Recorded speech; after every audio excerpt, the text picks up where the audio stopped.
everyone. We are live. Hello, Missy. How are you? I'm well. How's it going? It's going good. I'm glad you're on here. I know you, and that's I've had a couple guests on that I was getting to know and didn't know. So I want to give an actual introduction to my guest today. This is Missy, and we're pretty much, like family. Right? We have known each other for a few years. You are the love of my brother's life right now. He's just can't keep his I like how you said right now. right now. You know, that's only because on your end, it's your choice whether it continues forever. But I just want I wanted to have you on here. I want people to know you. I want people to experience you. I love your personality, I guess you would say, but your energy. Anytime we get you on the phone, which seems like almost every night now, Right. it's always just Missy, and I just love it. So I'm glad you came on. I appreciate you being here.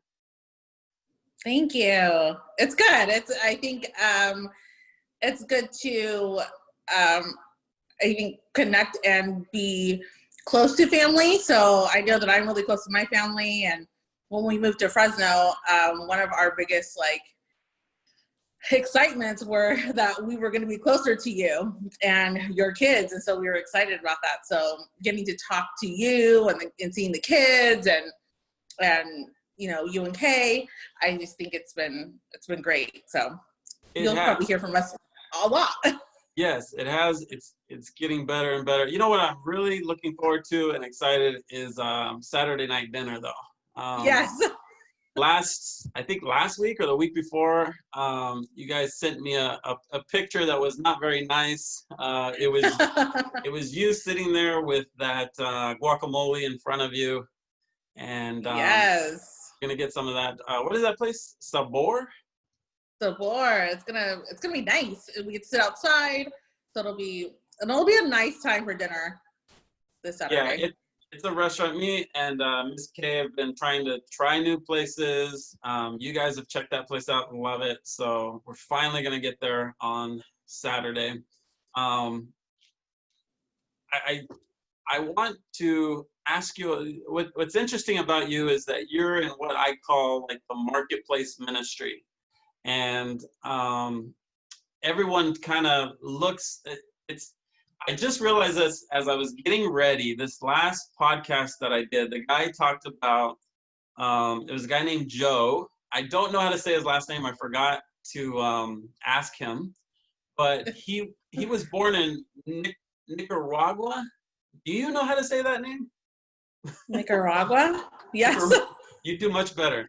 But he talked about when he was a little boy, his mom had a hairdresser, and this hairdresser talked to his mom again and again and kept inviting them to church. And it hit me, you are a stylist.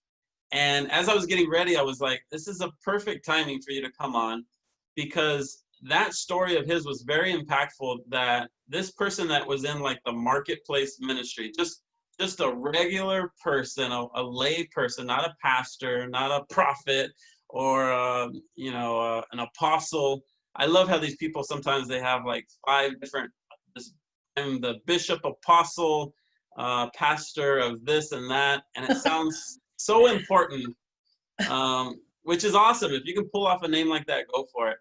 But there's a lot of us out there, myself included, that we're not in necessary ministry. We're in, I always talk about my ministry is a big part of it is to my family. I've got 5 kids. I've got you, my brother, Miss Kay, her kids. I've always, no matter what I've been doing, that's a big part of what I'm passionate about is my ministry. And whether I was doing restaurant work or whatever, I always wanted people around me, and this ties into you. I always wanted people around me to know love, to feel loved, to feel, Right. you know, that warm embrace when it was appropriate. Now you can't even hug anybody Right. or get close to them. But just being a nice, I know you're in management, retail management also, and I know it makes a huge difference who your boss is for whether you like your job or not, for one thing. It can really make a big difference. So I know your generosity, your love for the people you work with, and then I see your passion on Instagram for making people look beautiful, making people feel special in that. Tell us a little bit about that point in your life right now. What is that passion that I'm trying to describe? What is it on your end? How does that come about with you? Well, you know, I have been in retail for now almost, gosh, going on 15 to 17 years I've been in retail. Okay. It started out just as me needing a job in my younger years. And then I kind of just, you know, in retail, they always tell you don't get sucked in. And then Yeah. you end up getting sucked in. And it just happened to be that I was great at retail and I was able to move up quickly and have my own stores and manage different stores with different companies. And so that's how I got into retail. In the middle of that, I ended up deciding that I had a passion for hairstyling and I love the beauty industry. And I wanted to do more of that, but I, you know, quickly found out that you had to have a license to do that. So I put myself through school. And while I was managing, I was also going to school full time. And since I had graduated from cosmetology school, I'm now doing hair and managing at the same time. People ask me all the time, like, is that difficult? It is difficult, but I have a passion for it, and that's where I make things work. So I do hair in Bakersfield, and then I travel and I do hair here in Fresno. I also try to keep up with social media platforms. So as time goes on, I know people think, oh, she doesn't have kids and she probably has a lot of time on her hands, but if I'm not at my store, I'm doing something for the beauty industry, whether that's putting out new content or developing new websites or learning new methods, or putting outfits together and taking pictures.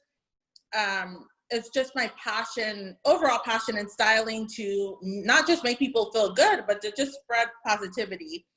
Yeah. And that even links into my manager like skills at my job. I want to make sure, just like you said, you want to share that positivity. You want to be that like love to everyone. Yeah. And I mean, that's where I'm at right now. So sooner or later, I think I will eventually have to split, and I will go into styling and beauty industry full time and let go of retail. Now, this is 2020 for people who are going to watch this in the future, and I need a haircut. I try to get a cut every 2 weeks and stuff, and I don't want to go in right now because I hate wearing the mask and doing all that. I drove by two barbershops. Today was I don't know how long they've been doing this, but today was the first day that I noticed it. I drove by one barbershop and they had a little kid with a barber chair out in the front, just right outside the front door, and they were Oh cutting no! the hair of this little kid right next to the street. It looked kind of cool, like almost like the 50s or something like that. But I guess they can do it outside right now. I drove by this other barbershop that I used to go to. It had like 5 chairs outside on the sidewalk. They're cutting hair. They're just making it work. How has that affected you? I guess it would affect both of your worlds. And what are you kind of doing to try to stay have a good attitude about it and stuff? It's funny you asked me that today because I had made a video about what was going on in the beauty industry and in my retail industry as well. For me, it has been the last week has been quite a whirlwind. Governor Newsom shut down the salons in both counties that I work in. However, my store that I manage was just now getting ready to open up after 4.5 months. So it was shutting down in one industry and reopening in another. And that was quite a very like different arena that I had ever been in before. I will say this about stylists and salons. I don't think maybe leadership quite thought that through when they said that we can do things outside. Just to give you like a small glimpse of what a hairstylist goes through. To be a licensed cosmetologist, you have to go through 1,600 hours of schooling. Within that schooling, they teach you predominantly how to be sanitary and clean. That is all they teach you. Any methods or trends or anything like that, we are kind of on our own to learn outside of school. They don't teach us that. They teach us how to be clean, sanitary, and sterile throughout the entire process. That is the number one priority. Then you go on to take a state board test, all while paying $26,000 to get your license. So when he says things like, go outside and do a haircut. For us, it's okay. So we go through this training to be completely sterile and clean inside our salons. And now you're telling us to go outside into a dirty parking lot. Where all of these germs are living and you cut hair outside. So where you can see where stylists are kind of, in an uproar about this. There have been a number of stories about stylists who have actually caught COVID, and because they were taking the proper precautions of wearing a mask, cleaning and sanitizing, no one caught COVID during their visit to the salons. Okay. So it's been kind of a challenging time and period for stylists, particularly that case. And then, as stylists, we are self-employed. So if we don't work, we don't have a constant cash flow coming in.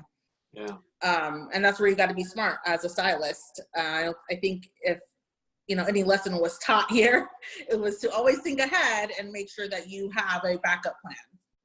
Now, are you guys technically allowed to go to someone's house? Or I know I've heard of people doing it. I don't know if it's underground or whatever, but what is the law right now?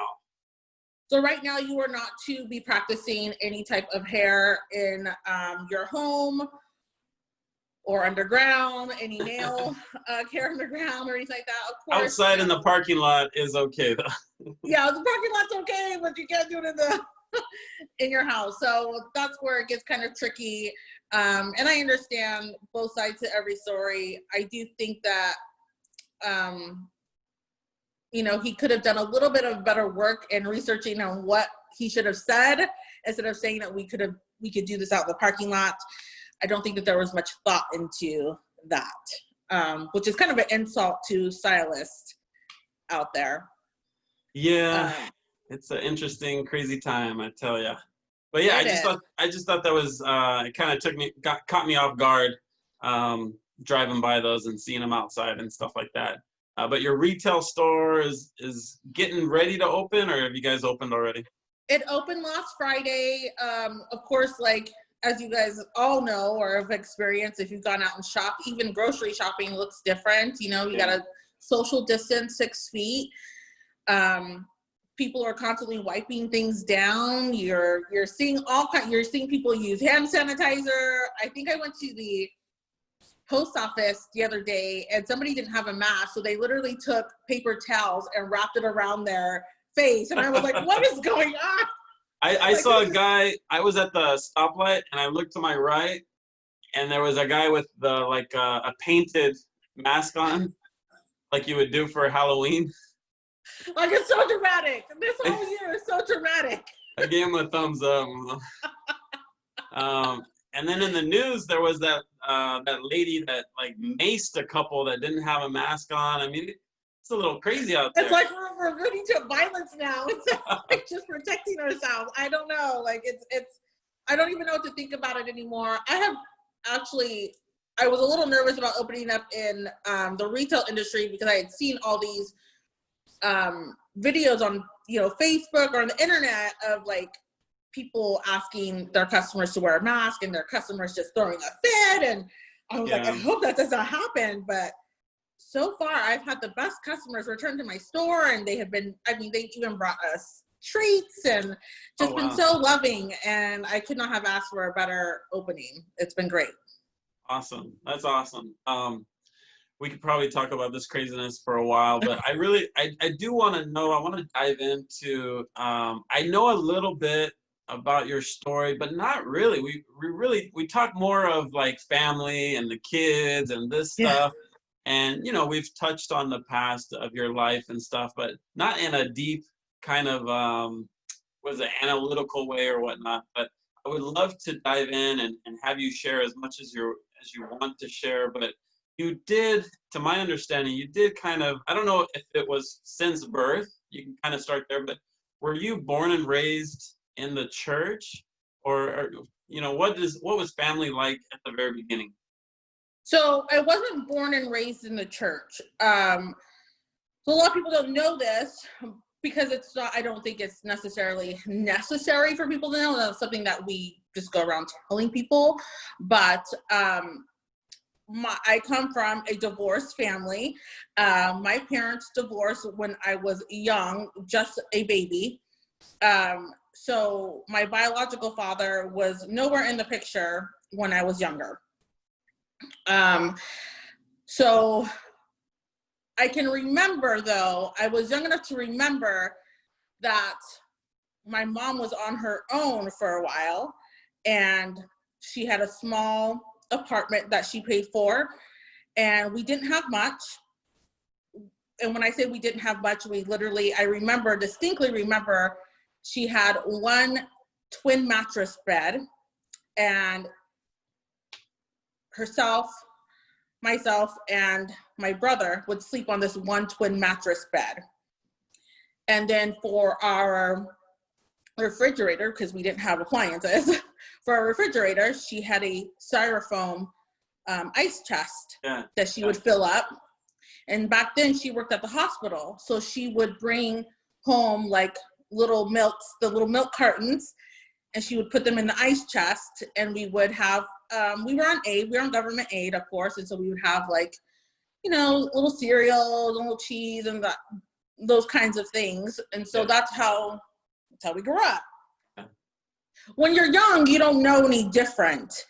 Now looking back, it's like, I have an issue. Now when I'm grown, I even to this day have issues with styrofoam ice chests. Like I cringe when I see And the little milks, do you always demand the big milk? Right? I don't even drink milk, and I'm like, we're getting the big ones. We're getting the Costco size. We're getting name brand everything. So I, growing up that way, I viewed my mother as a very strong, independent woman.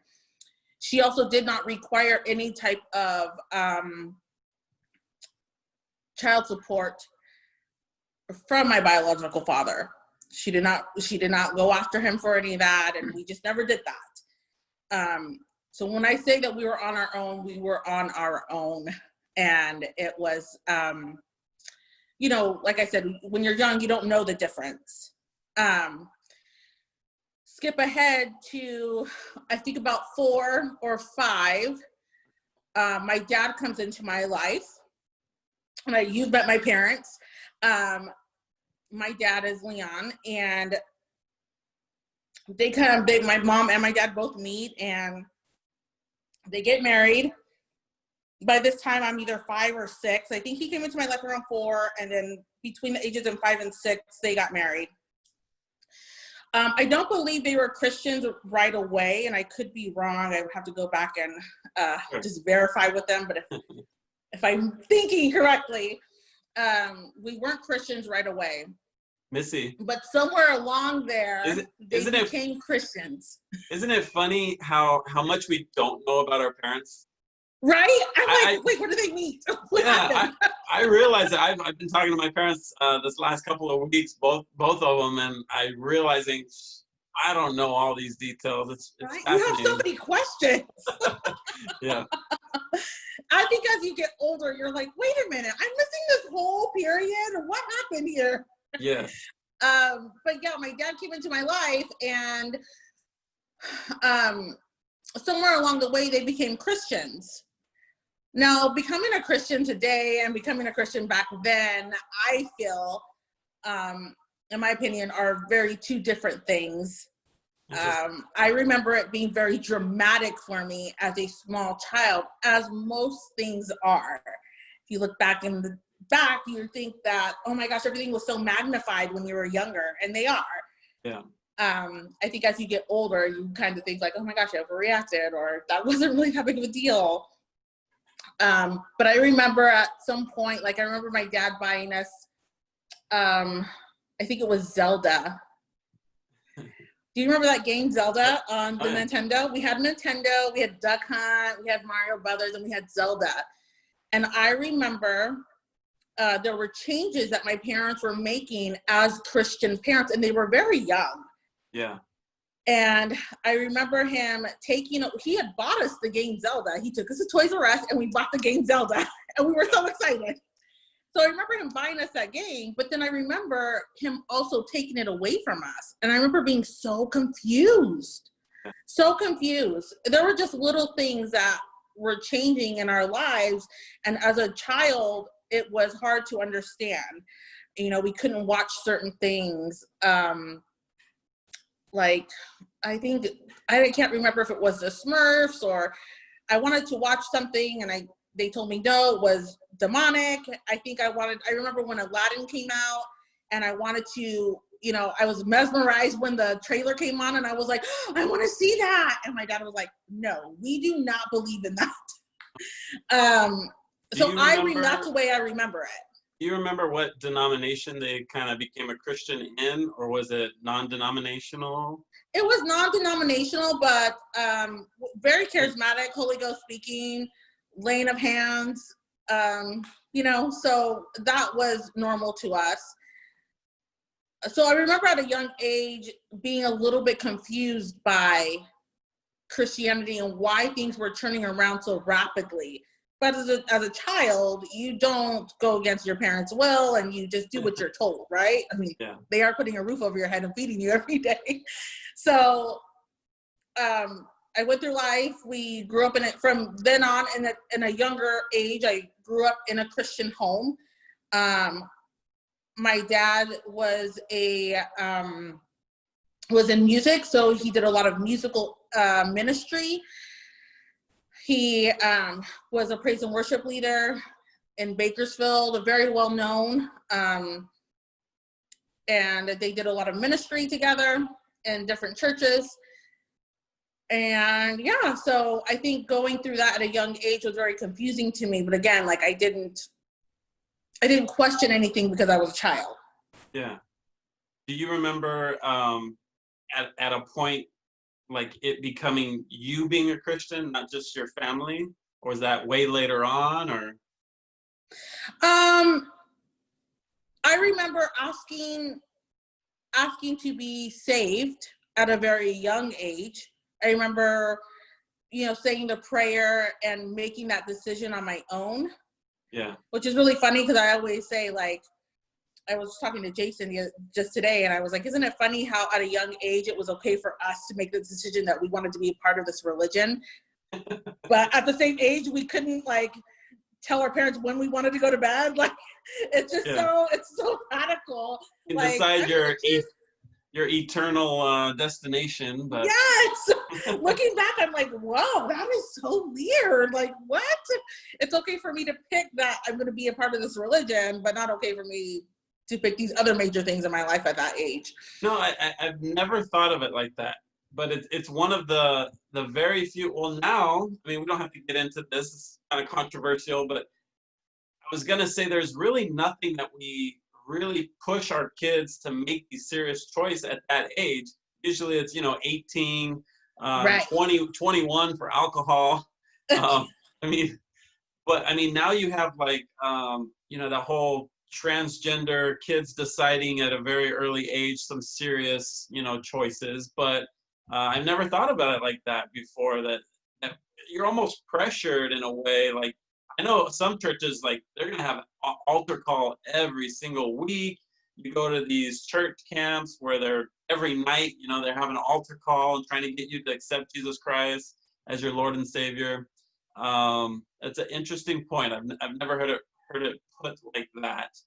Yeah, it's very interesting. You grow up in a Christian home and you're just expected to be a Christian your whole life. I don't necessarily agree with that. And it's not a bad thing. It's, I think at a certain point that when you're able to make those decisions, you need to make those decisions. In my household, depending on who you talk to, a lot of people think that I grew up in a very strict household. I thought that I grew up in a very strict household. I did. I wasn't allowed to do anything. So a lot of people would think, oh my gosh, you had it so rough, or man, it must have been horrible living there. My parents aren't bad people. What are some examples? What are some examples of because I remember not being able to go to the movies. I think I was junior in high school before I ever went to the theater. There was no dancing. What do you mean by strict when you felt like it was a strict household? I think it didn't get strict until I got into high school and I wasn't able to go to parties. I really wasn't able to go to people's houses. If it didn't have to do with church. Yeah. And I wasn't a bad kid. I wasn't a bad kid at all. I just think my parents were trying to do their best to raise good children. Yeah. And I think that, when you're young and you're trying to raise like teenage kids, it gets harder. And I distinctly remember one time going to, my cousin had a party at our house, and I remember they told me that I can go, and I was so excited, and we were all at her house. I was getting ready. It was real cute. And at 9 o'clock, my parents rolled up on me and was like, "Get in the car, we're going home." I was like, ah! I was so embarrassed, and I was like, "No, please, the party's not even, it starts at 9. And my parents were like, "No, sister, you going to bed at 9, so get in the car and come home." And I remember being so embarrassed. I wasn't embarrassed with my parents, but my parents, even when I was in high school, I think the last 2 years of my junior and senior year, I was a cheerleader, and they would go to the football games to watch me cheer. I wasn't embarrassed, but I was kind of like, I kind of want to do my own thing, I want to explore, I want to do different things, I want to go hang out with other people. I just didn't have that option, and I don't know if it was because of fear, letting me go and me being crazy, or just them wanting to keep me just so close. Yeah.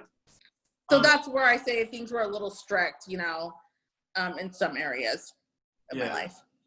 So I wasn't able to date either. Oh yeah. The dating. That's a big deal. That's a big deal. Yeah. Yeah. No, I've never understood that. I mean, I understand it, but I've never believed in that, telling your daughter, hey, you're not going to date until you're 40 or 30, and trying to put the fear into them. I've never subscribed to that, but it's a very common, conservative idea. So you said you remember kind of accepting God or Jesus as a young child. Did you identify as a Christian all the way throughout high school and stuff, or was there another time when you were older that you kind of made that choice again, or was it just kind of something you were for a while? I never made the choice again. Okay. I do remember that, because I believe somebody told me once you do it, it's done. That's it. That's you've been accepted into God's family, and you don't have to keep doing it over and over again. So I thought it was always laughable, and I don't mean like pointing the finger, laughing at people, but I always thought it was laughable when I would go to church every Sunday and the same person was at the altar call every day, and I'm like, who didn't give Joe the memo? Like, somebody's got to tell this brother, like, he ain't got to keep renewing his name in the great book of life, you know, it's already there, brother. And I kept thinking, like, why is nobody telling him? Just in case, man. He's just in case. Yeah, just in case.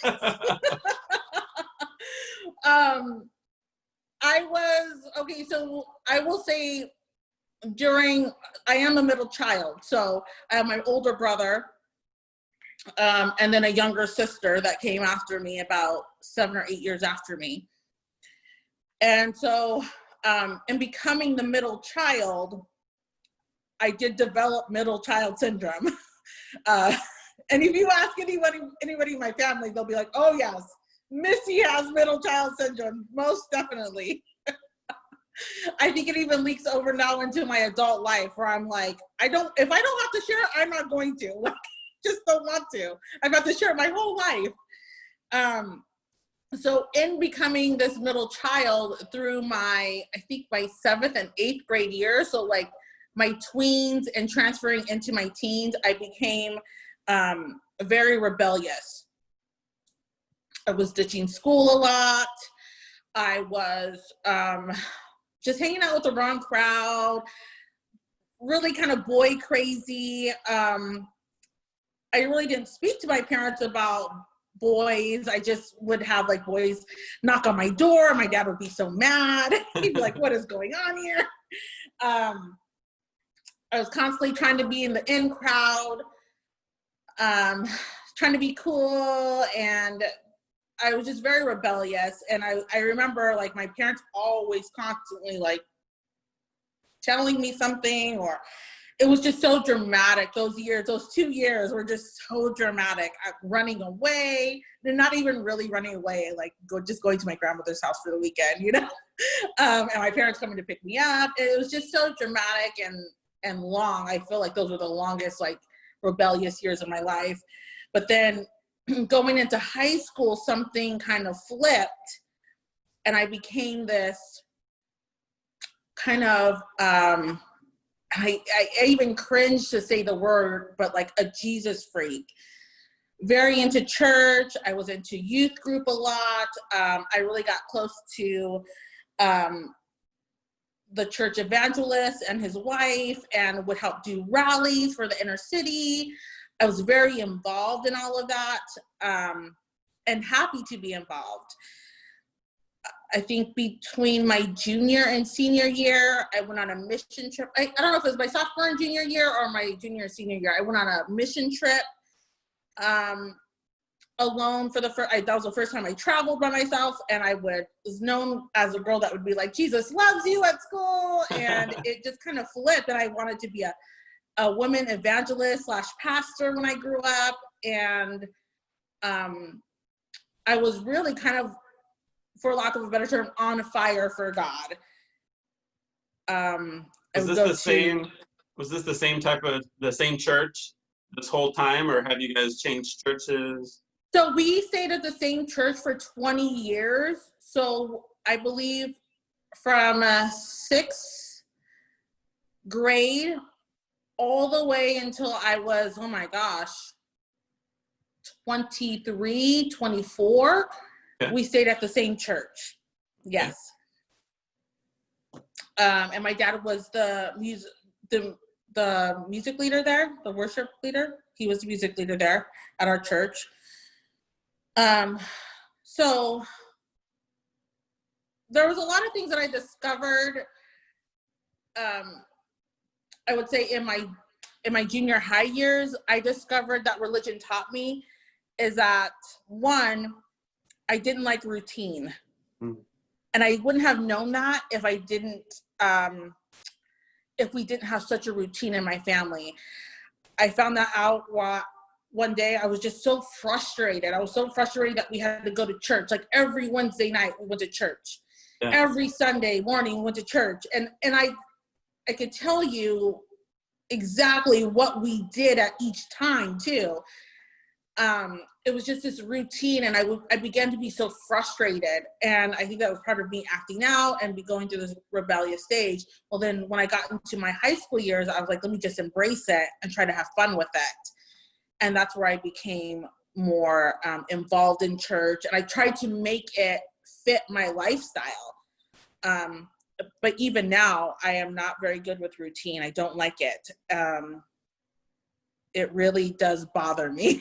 Yeah. So there's something that I do different every night. I don't have a routine, and that's just my personality. Yeah.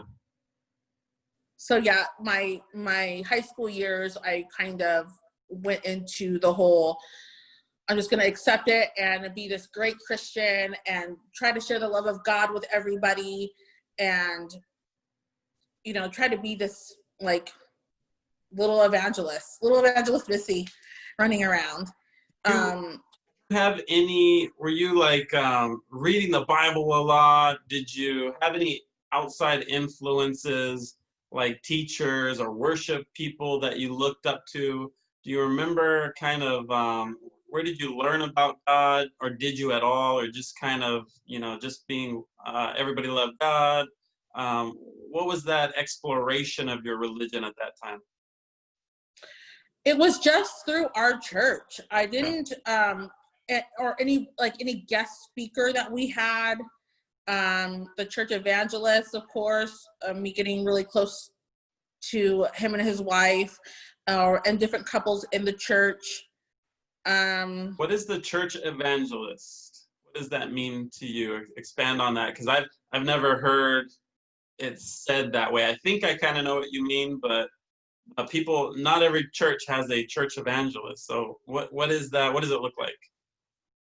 So we have our pastor, our lead pastor, and then the church has an evangelist, and he goes out to maybe the prison ministry. He does prison ministry, or maybe he goes out to the streets and preaches the gospel and does like rallies, but he does it all under the umbrella of our church.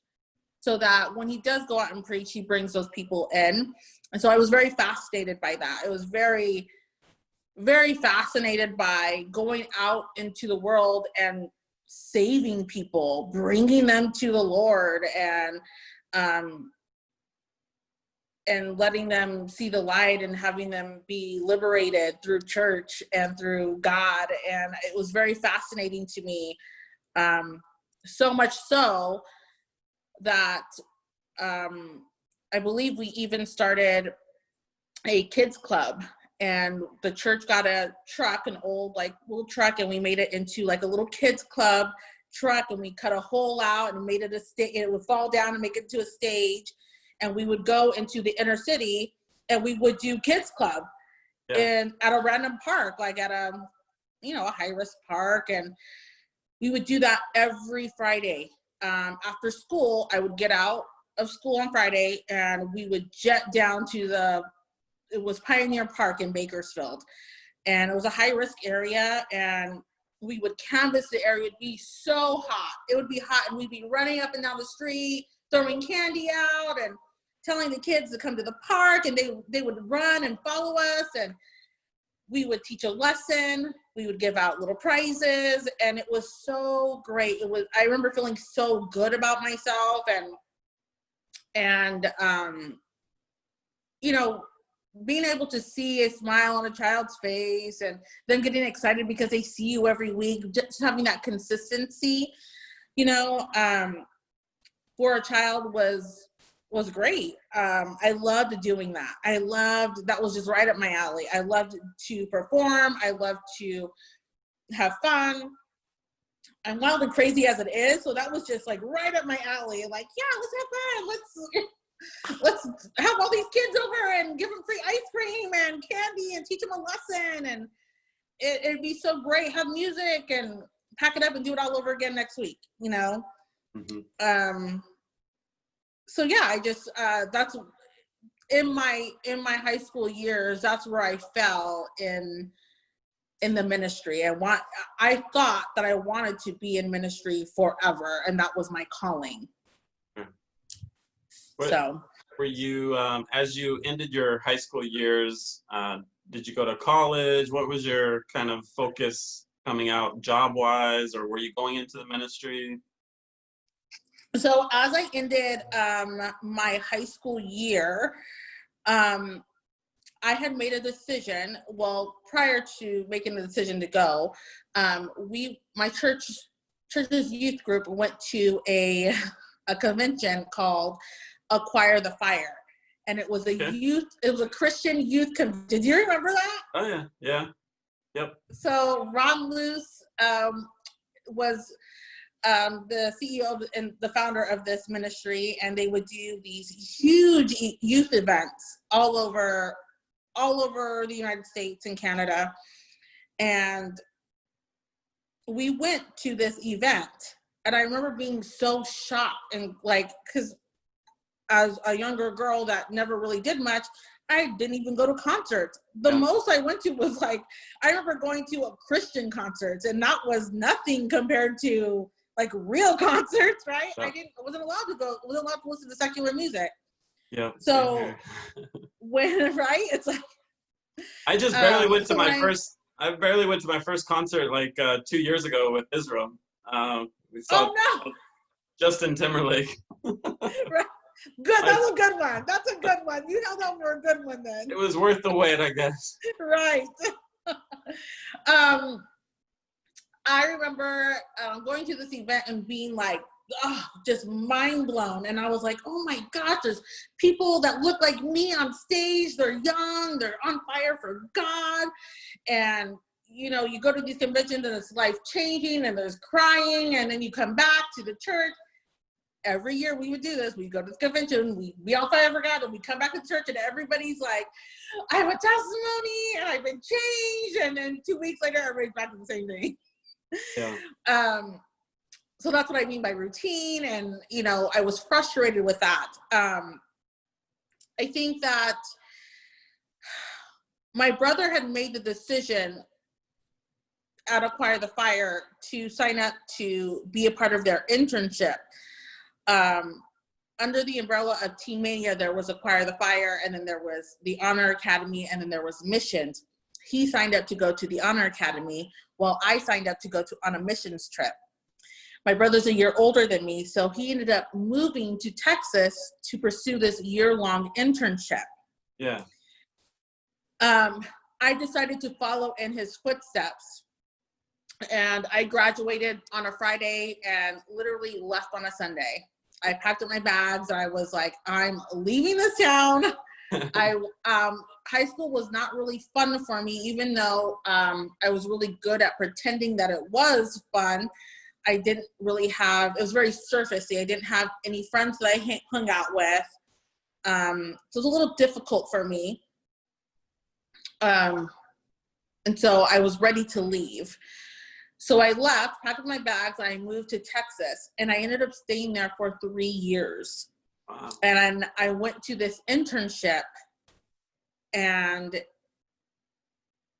looking back, I realized that I went from one strict household into another strict arena where it was very, and I'm not trying to say this in a negative light, but it was very strict, as in there was nowhere, you weren't allowed to have relationships there.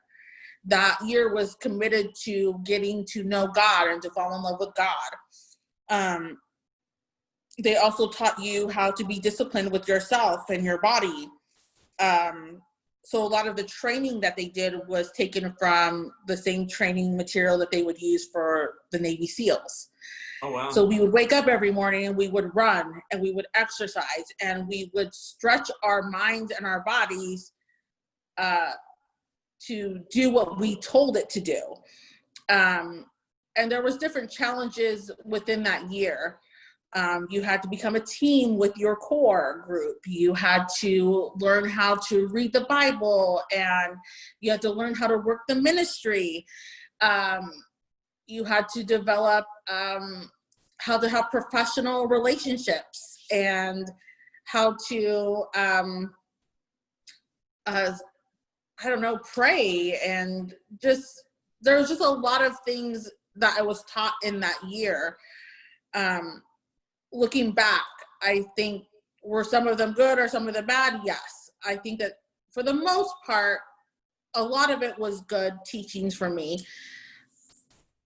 And then on the other hand, I think some of it was a little extreme.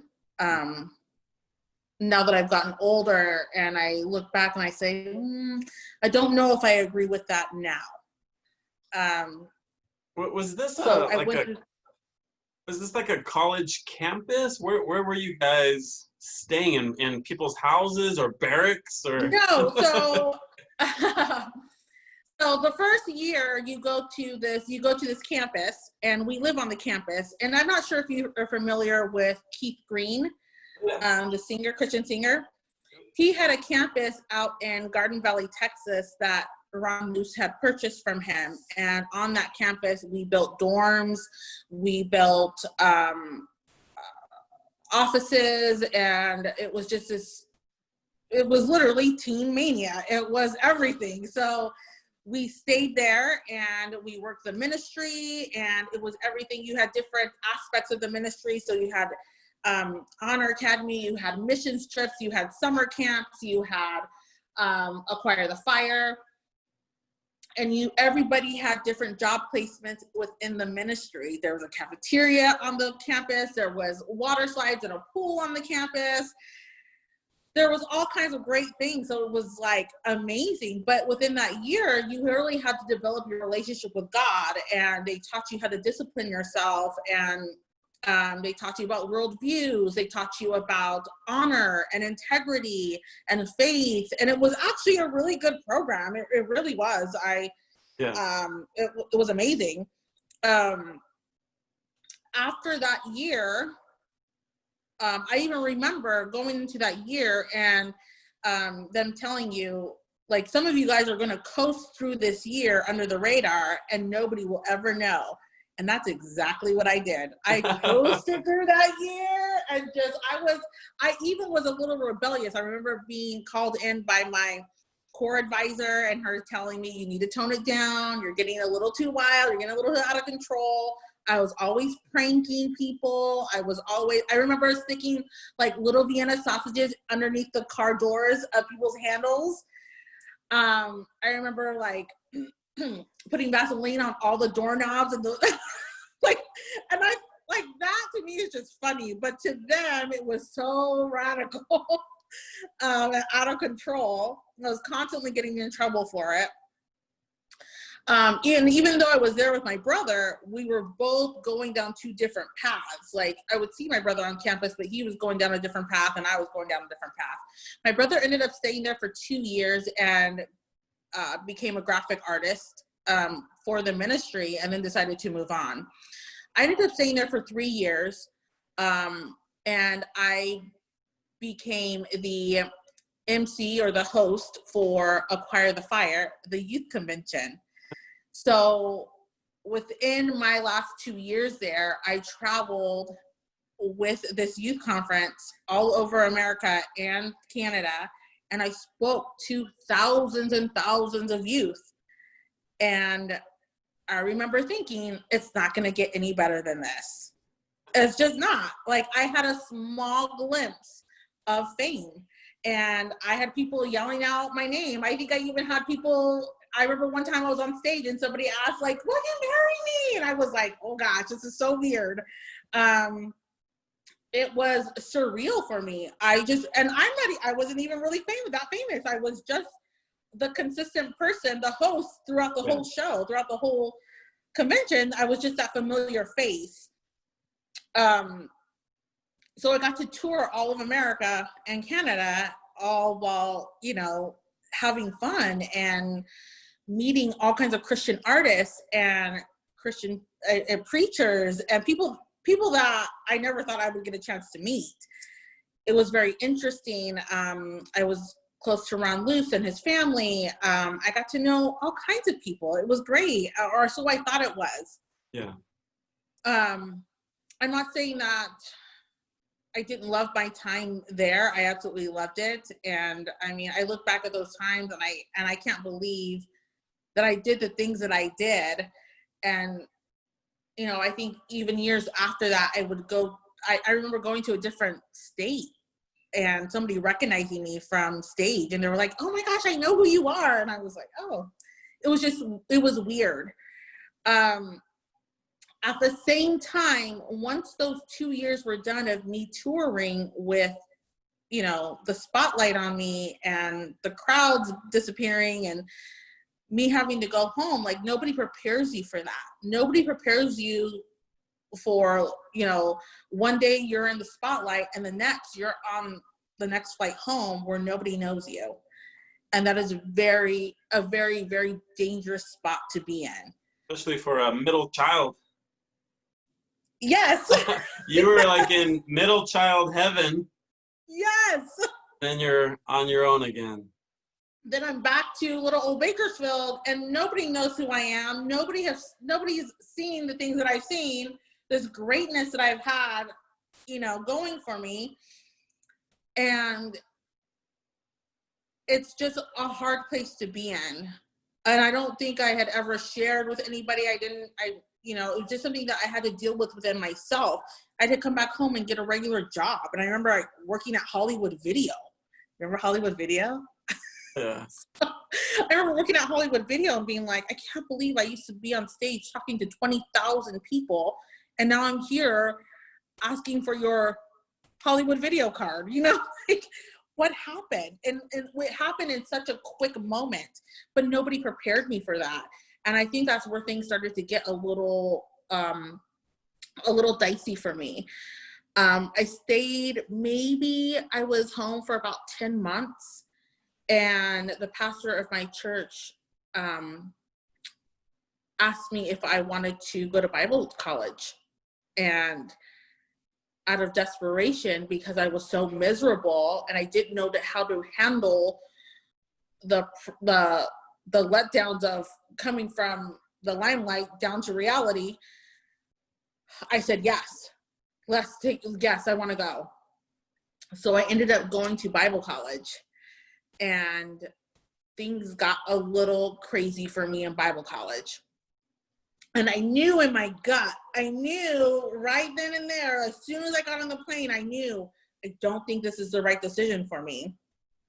But I wanted to be the poster child. I wanted to be the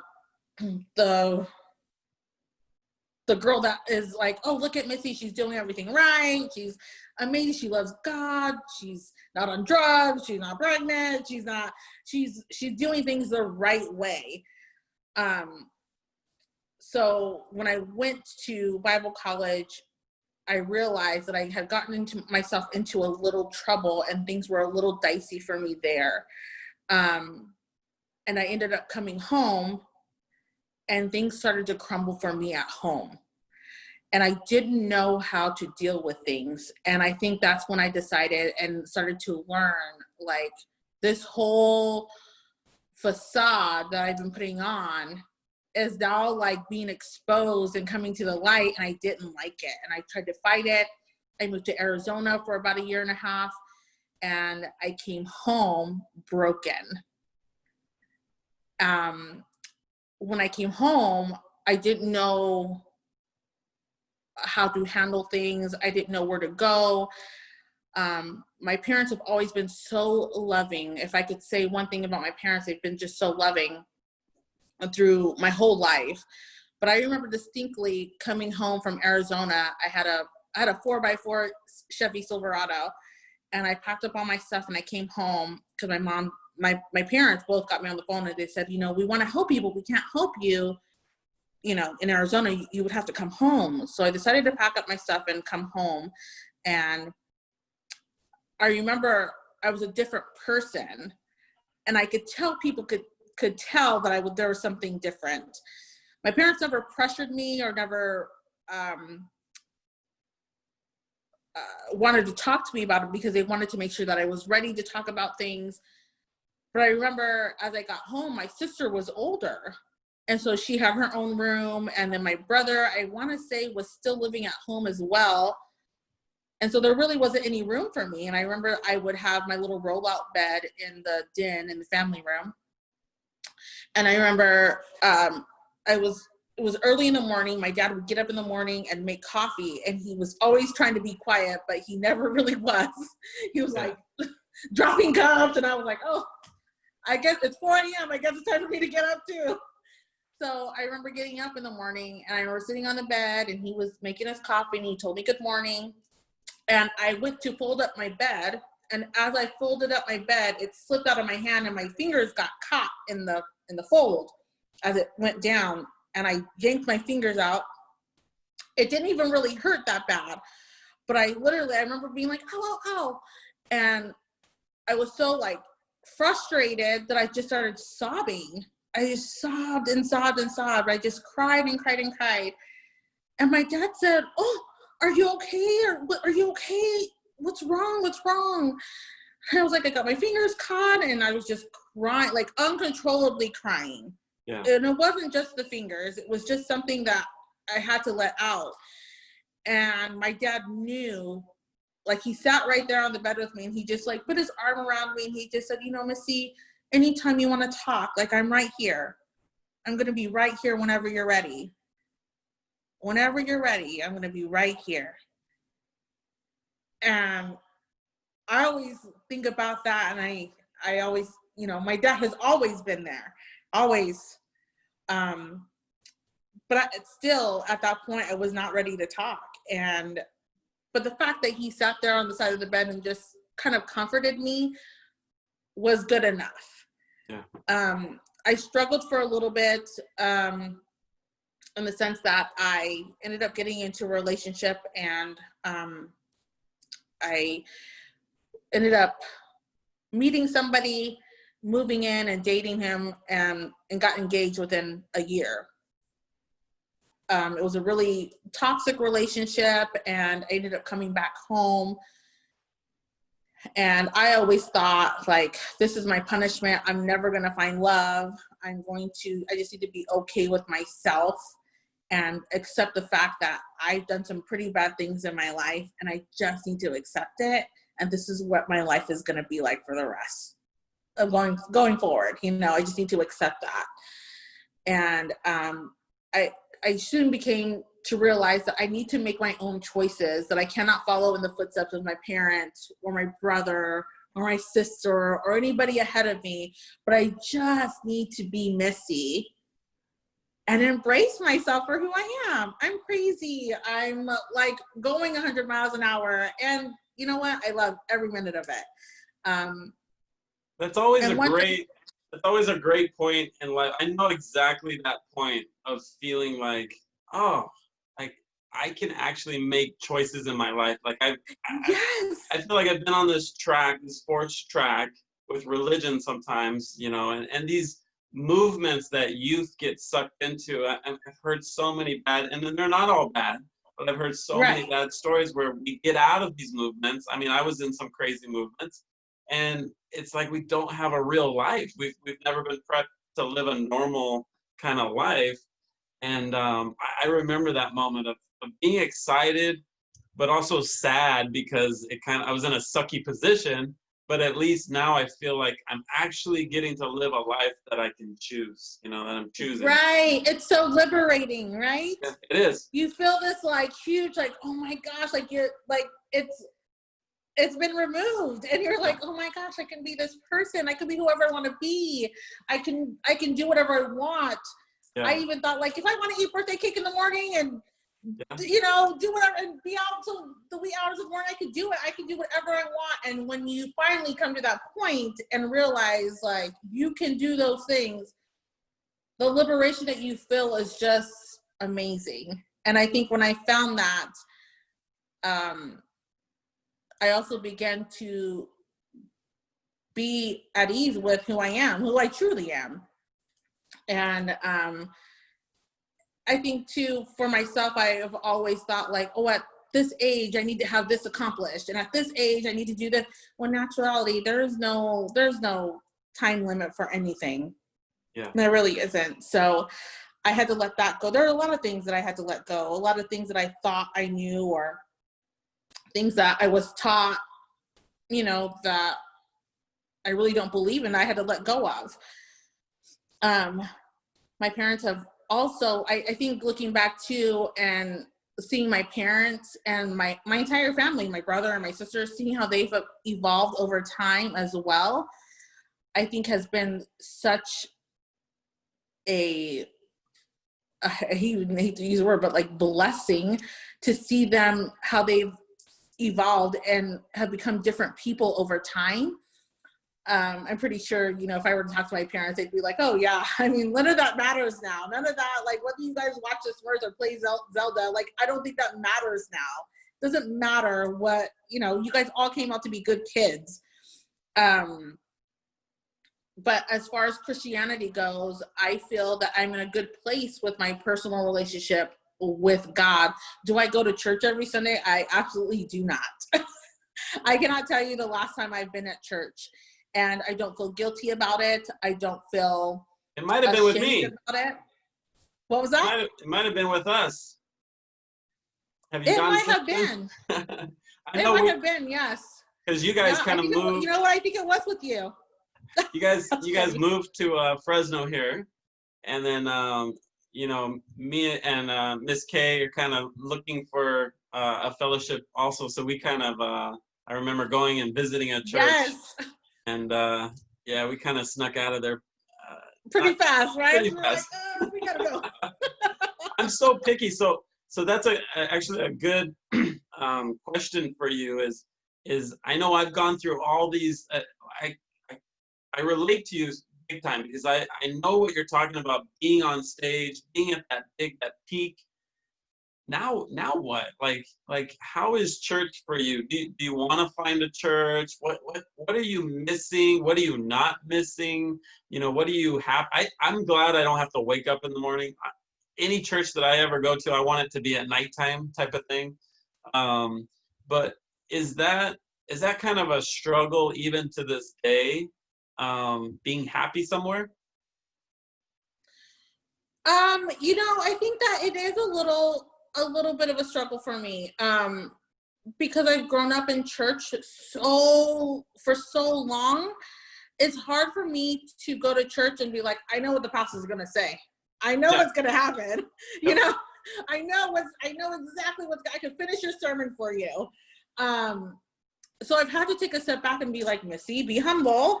Nobody likes to show off, you know. So it has been challenging for me. And I think the most challenging part for me is that a lot of my peers now, some of the girls that I went to high school with and some of the people that I work with or the stylists that I work with, they're very, they're Christians now. And they're like, they're just very much, the blessing of God and this, that, and the other, and very just, lack of a better term, Christianized. And to me, I felt like I was there back in high school. So now I'm like years ahead. I feel like I'm years ahead. And I'm like, I've gone through. So they tried to minister to me. I'd be like, you know what? God is so good. And I'm like, sister, I went through that when I was in high school. So go talk to somebody else about it. Yeah. And not in a mean way, but just I have to remember that everybody goes through different things at different times. And I have to be respectful of that. Not that I mean or, you know, dismiss them, but I was frustrated with that part of my life too. Like I went through my whole high school years Bible thumping when I could have had a good time. And now, you know, I'm trying to have a good time and everybody's trying to Bible thump. It was frustrating to me. But trying to find a church to go to, I think sometimes I have my guard up. I'm constantly like, what do they want from me? What are they, you know, what's going on? Jason took me to a church at one time and I remember being like, I'm just going to go ahead and go to sleep. Is that okay? And he was like, okay. And I remember I fell asleep in church and then I woke up and I thought, Missy, that is so rude. What would your parents think right now? What would your parents think of you? So finding a church has been difficult. I do want to be part of a fellowship because I do want to have positive people in my life. And I think that is key. I want to have I love to have friends and to go out and talk and have great conversation. I think that's why we get along so well, like you and Kay and Jason and I, like we love to go out to dinner with you guys because we love to have those conversations. We love to just sit around and talk for hours and go, you know, share a meal. And I think I tend to love that. I think you're positive people, and I like to be around people that have goals. And not just talk about Christianity, but just really have some really good goals in their life. I want to know, I love people. It's not a Christianity thing. It's not a, you know, it's just a Missy thing. I think I just love people, and I want to know whether you're an atheist. And, you know, I have a best friend. She also went to the Honor Academy with me and did the same things that I did, was a Christian. We actually met on a mission trip. We've been friends for over 20 years. And she's now an atheist. And I mean, we get along just fine. I love her to death. And I love seeing her evolve through life as well. So, you know, church right now isn't the number one thing on my priority list. If I get there, I get there. I'm still good friends with different pastors in Bakersfield. We're trying to get to know different people here in Fresno. I believe there's a church here that was recommended to us called Adventure Church. So I wanted to check them out. But, you know, if I want to go to church, I'll go to church. And if I don't want to go and I feel like I need to, you know, have my own time with God and be okay with it, then I'm okay with that too. I don't feel any pressure. I think that's the greatest thing about being an adult and being myself, is that I can do whatever I want when I want, you know, and I'm not going to put pressure on anybody else as well. Well, that was part of the reason starting this podcast was, I know when we were all kind of looking for a church, I would actually go online and try to learn about the church. There's nothing on there. Like you can go online and see their sermons and stuff like that. But I want to sit down and have a conversation with the pastor or the youth pastor, somebody, or anybody, any leader, and kind of get to know their heart, get to know that actual type of person. And I think a lot of people want to do that. And it's just not possible sometimes. A church of 2,000 people can't have lunch with the pastor, you know? Right. So that's kind of what kind of birthed this, is I want to be able to sit down with people and share that conversation with thousands and thousands of people, save everybody time, and still get that done. But yeah, we're still looking. So if you find that church, you let us know. I've heard good things about the Adventure Church. So yeah, I'm excited. Hopefully, you know, when things open back up, you know, it has been difficult with my job and Jason, like we're always coming and going. So I will say that has been an issue, is to find the time to go. But, you know, hopefully one day we can find a place that we both agree on, and we can, you know, hopefully have a home, you know, a home church. I'm not completely shut off to Christianity. There's just certain things that I'm probably very like cautious of as well. Because I've worked in the ministry for so long. But I do enjoy the positivity and the encouragement of church. And, you know, hopefully, you know, one day I'll go back to a church and feel comfortable and feel at home. Yeah, I feel the same way. I feel like I want to find a home, just somewhere where I can be, you know, just be myself and hang out and enjoy it. So something to look forward to. Who knows? Maybe in a year or so or less, we'll find somewhere and be happy here in Fresno, California. But looking to like the next couple of years, you see yourself, you know, going. You said you weren't sure which way you were gonna go. Do you have a more heart desire to go the stylist way or retail, or do you have a deep desire to ever get back into ministry?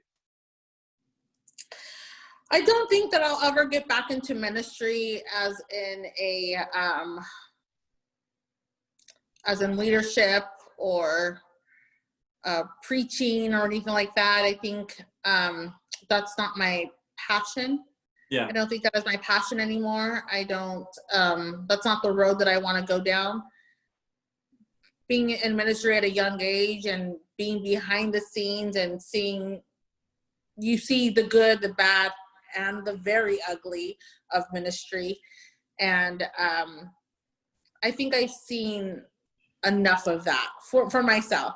For my lifetime, I think I've seen enough of that. And I would gladly give that over to somebody else. I will support somebody else if that's their dream to do so. Going forward in my life, I'm excited about, creating my own brand as a stylist and teaching myself new trends, new methods, and being an encouragement just for women all around. I want to be a positive influencer for women, and not just for women, but for people to have goals and dreams. And, I want to be an influencer of goals and dreams. And that's what I'm doing right now, is trying to establish my own business and going forward, projecting that positivity and being, being a great leader in everything that I do. I think too, when I have people sit down in my chair and they are talking to me, and there's a joke that goes around amongst hairstylists that we are not just hairstylists, but we're therapists as well.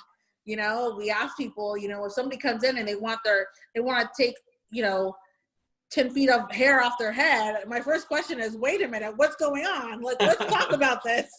What's going on in your life? Talk to me, sister. What's making you do this dramatic change?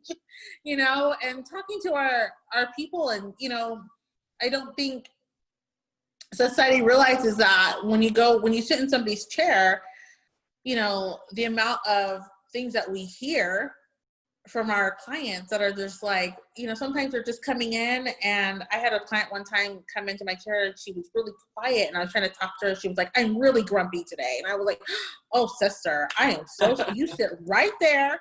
I'm going to give you the best, hair washing. You're going to be in a good mood when you get out of here. And she was like, oh, okay. And when she left, she was just so happy. And I was like, I'm glad I made your day better. It might have been the end of the day, but I don't care. At least you're going to go home and go to sleep in a better mood. So just being just sharing positivity and just good energy.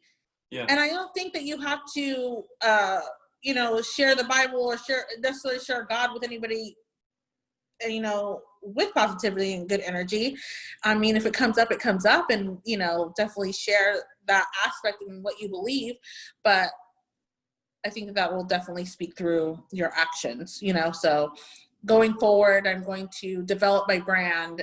And I think it's about, and I want to say this in the most humbling way, but I think it's Missy's time now to go out there and complete goals for myself and nobody else. Yeah. Just Missy's goals.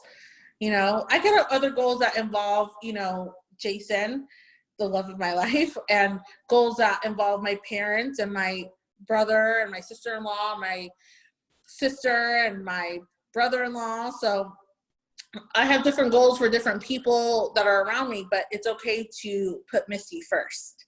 Yeah. That's awesome. I mean, when you talk about the energy and stuff that you're wanting, that's what we love about you, Missy. I mean, you make everyone feel special and be happy. I mean, it's almost like you just, you just bring it. And that's Thank you. That's awesome. I encourage anyone out there, to connect with you, to even if they don't need a style, just to sit in your chair and chit chat for a little while. Right. I'm open. Yes. What is the best way people can get a hold of you? Where do you want them to connect with you? So you can link up with me on Instagram. My Instagram handle is Missy V Stylist. I also am on Facebook under the same handle, Missy V Stylist, and you can message me through those platforms. And then, of course, I have listed my email on both of those platforms as well, so you can email me through regular email as well. Awesome. I'll put all that stuff in the description. Missy, thank you for coming on. It was fun. It was. We'll have to do it again. Yes, definitely. All right, everybody. We love you. See you later.